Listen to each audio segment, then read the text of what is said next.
Hello my friends, welcome back to today's video. I'm so glad to have you here today in the kitchen of Thuja Hill because we're going to be talking about something that I consider very delicious, and I think you will too. So stay tuned.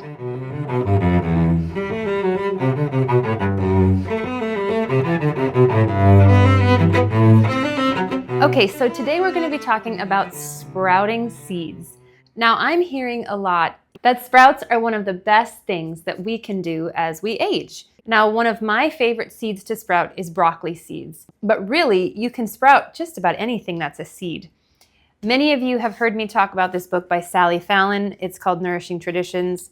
It's basically like a science course in whole food. And on page 112, she has an entire section about the benefits of sprouting seeds. Now, you can sprout things like wheat, rye and barley, beans, almonds and lentils, sunflower seeds, sesame seeds. The list feels endless sometimes. But what I have found most helpful, and it feels most beneficial at this phase of my life, is broccoli seeds.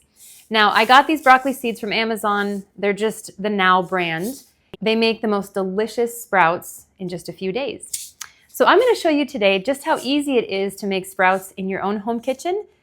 All you really need is seeds, water, a jar, and time. It's not a big deal. Another book I want to mention before we get started preparing our seeds for sprouting is this book by Sandor Katz, and it's called The Art of Fermentation. This is also a fantastic resource if you're interested in fermenting and the science behind fermentation. He also has a section on sprouting seeds, and so if you're looking for more really good information about doing this, this is a great book, and I can't recommend it highly enough.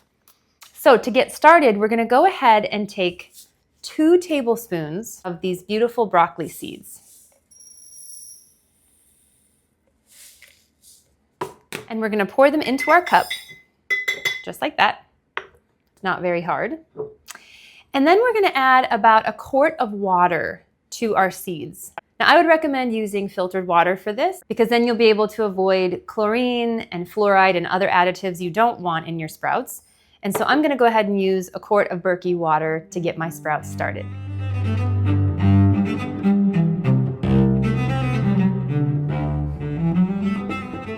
Okay, I've got my water in my jar, as you can see, and really super easy from here. I have this nifty little sprouting lid. Amazon sells a host of options, and really, if all you have is cheesecloth, you can just use that as well.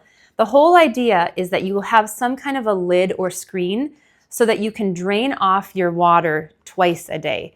With sprouting, you're gonna want fresh water running through these seeds at least twice a day, sometimes 3 times a day if it's hot in your kitchen. Now, the process is really easy, especially with a lid like this. As you can see here, it comes with a built-in screen in it. Okay. To start this process, this is gonna sit on my counter overnight, about 8 to 12 hours. In the morning, I'm gonna drain the water off, and I'm gonna leave this jar. There won't be any water in it, but I'm going to leave it inverted upside down on my countertop over a plate. And these nifty little knobs on the top of my jar lid are what keeps the jar lifted off the plate so that it can drain properly.